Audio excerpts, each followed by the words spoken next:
नमस्कार, आप सभी का एक बार फिर से स्वागत है हमारे YouTube चैनल में। आप सभी को नवरात्रि की हार्दिक शुभकामनाएं। आइए नवरात्रि के पावन अवसर पर मैं आपको सुनाती हूँ नवरात्रि की व्रत कथा। एक बार की बात है, प्राचीन काल में मनोहर नगर में पीठ नाम का एक ब्राह्मण रहा करता था। वो भगवती दुर्गा का भक्त था।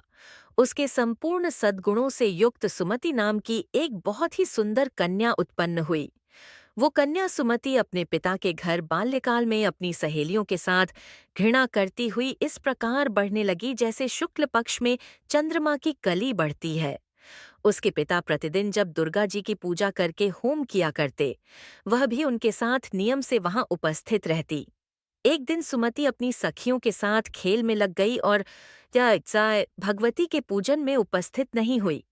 उसके पिता को पुत्री की ऐसी असावधानी देखकर क्रोध आया और उसने अपनी पुत्री से कहा, अरे दुष्ट पुत्री, आज तूने भगवती का पूजन नहीं किया। इस कारण मैं किसी कुष्ठ रोगी या दरिद्र मनुष्य के साथ तेरा विवाह करूंगा। पिता का ऐसा वचन सुनकर सुमति को बहुत दुख हुआ और पिता से उसने कहा, हे पिता, मैं आपकी कन्या हूँ। मैं सब तरह से आपके अधीन हूँ। जैसी आपकी इच्छा हो वैसा ही करो। राजा से, कुश्ती से, दरिद्र से या किसी के साथ भी मेरा विवाह कर दो, पर होगा वही जो मेरे भाग्य में लिखा होगा। मेरा तो अटल विश्वास है, जो जैसा कर्म करता है उसको कर्मों के अनुसार वैसा ही फल प्राप्त होता है। क्योंकि कर्म करना मनुष्य के अधीन है और फल देना ईश्वर के अधीन है। जैसे अग्नि में पड़ने से तृणादि उसको अधिक प्रद्युप्त कर देते हैं। इस प्रकार कन्या के निर्भयता के ऐसे वचन सुनकर ब्राह्मण और क्रोधित हो गया और उसने अपनी कन्या का विवाह एक कुष्ठ रोगी के साथ कर दिया और बहुत क्रोधित होकर उससे कहने लगा, हे पुत्री, अपने कर्म का अब तुम फल भोगो। देखते हैं भाग्य के भरोसे रहकर तुम क्या करती हो। पिता के ऐसे कटु वचन सुनकर सुमति मन में विचार करने लगी, अहो मेरा बड़ा दुर्भाग्य है जिससे मुझे ऐसा बाम पति मिला। इस तरह अपने दुख का विचार करती हुई वो कन्या अपने पति के साथ वन में चली गई और डरावने कुशायुक्त उस निर्जन वन में उन्होंने रात बड़े कष्ट से व्यतीत की। उस गरीब बालिका की ऐसी स्थिति देख भी भगवती उसके पुराने जन्म के पुण्य के प्रभाव से वहां प्रकट हो गई और उन्होंने सुमति से कहा, हे दीन ब्राह्मणी, मैं तुझसे प्रसन्न हूँ।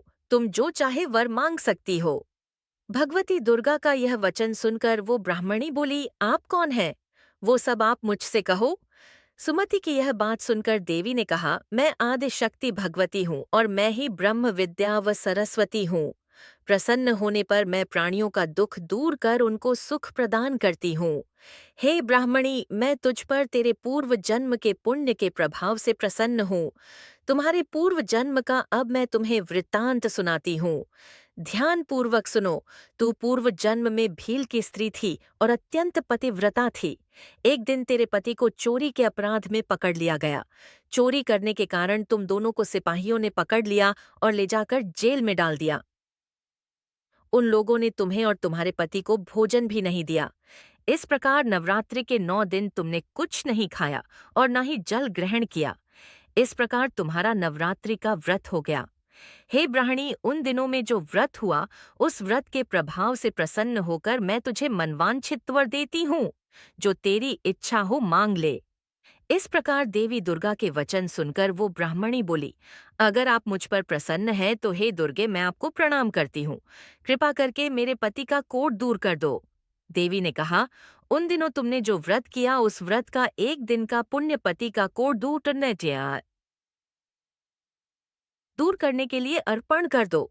उस पुण्य के प्रभाव से तेरा पति कोढ़ से मुक्त हो जाएगा।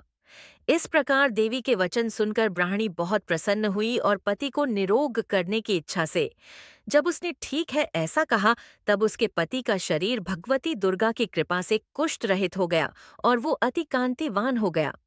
वह ब्राह्मणी पति की मनोहर देह को देखकर देवी की स्तुति करने लगी।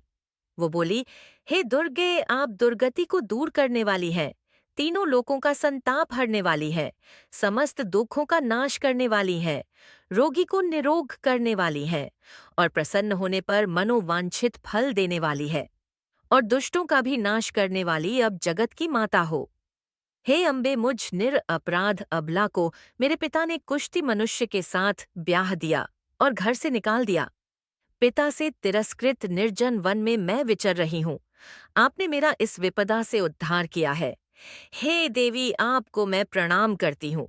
आप मेरी रक्षा करो। सुमति की ऐसी स्तुति सुनकर देवी बहुत प्रसन्न हुई और उससे कहा, हे ब्राह्मणी, तेरे उदाय नामक बहुत ही बुद्धिमान, धनवान, कीर्तिवान और जितेंद्रिय पुत्र शीघ्र ही उत्पन्न होगा। ऐसा वर मैं तुझे प्रदान करती हूँ। फिर देवी ने उस ब्राह्मणी से कहा, अब तेरी और भी इच्छा हो तो वह भी मांग ले। भगवती दुर्गा का ऐसा वचन सुनकर सुमति ने कहा, हे भगवती दुर्गे, अगर आप मुझ पर प्रसन्न हैं तो मुझे नवरात्र व्रत की विधि और महत्तम बताइए और उसके फल का विस्तार से वर्णन करिए। देवी ने कहा, मैं तुम्हें संपूर्ण पापों को दूर करने वाले नवरात्र व्रत की विधि बताती हूँ, जिसको सुनने से मोक्ष की प्राप्ति होती है। अश्विन मास के शुक्ल पक्ष की प्रतिपदा से लेकर 9 दिनों तक विधि पूर्वक व्रत करो। यदि भर व्रत ना कर सको तो एक समय भोजन करो। विद्वान ब्राह्मणों से पूछकर घट स्थापना करो और वाटिका बनाकर उसको प्रतिदिन जल से सींचो। महाकाली, महालक्ष्मी और महासरस्वती देवी की मूर्तियां स्थापित कर उनकी नित्य विधि सहित पूजा करो और पुष्पों से विधि पूर्वक अर्घ दो। बिजौरा के फल से अर्घ देने से रूप की प्राप्ति होती है। जायफल से अर्घ देने से कीर्ति, दाख से अर्घ देने से कार्य की सिद्धि होती है। आंवले से अर्घ देने से सुख की प्राप्ति और केले से अर्घ देने से आभूषणों की प्राप्ति होती है। इस प्रकार से पुष्पों और फलों से अर्घ देने से व्रत समाप्त होने पर 9वें दिन यथाविधि हवन करो। खांड, घी, गेहूं, शहद, जौ, तिल, बेल, नारियल, दाख और कदम्ब आदि से हवन करो। गेहूं से होम करने से लक्ष्मी जी की प्राप्ति होती है। खीर एवं चंपा के पुष्पों से धन की और बेल पत्तों से तेज और सुख की प्राप्ति होती है। आंवले से कीर्ति और केले से पुत्र की प्राप्ति होती है। कमल से राज सम्मान की और दाखों से संपदा की प्राप्ति होती है।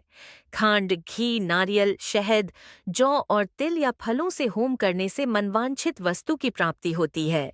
व्रत करने वाला मनुष्य इस विधि विधान से होम करके आचार्य को अत्यंत नम्रता के साथ प्रणाम करे और यज्ञ की सिद्धि के लिए उसे दक्षिणा दे। इस प्रकार बताई हुई विधि के अनुसार जो व्यक्ति व्रत करता है उसके सब मनोरथ सिद्ध हो जाते हैं। इसमें कोई भी संदेह नहीं है। इन 9 दिनों में जो कुछ दान दिया जाता है उसका करोड़ों गुना फल मिलता है। इस नवरात्र व्रत करने से अश्वमेघ यज्ञ का फल मिलता है।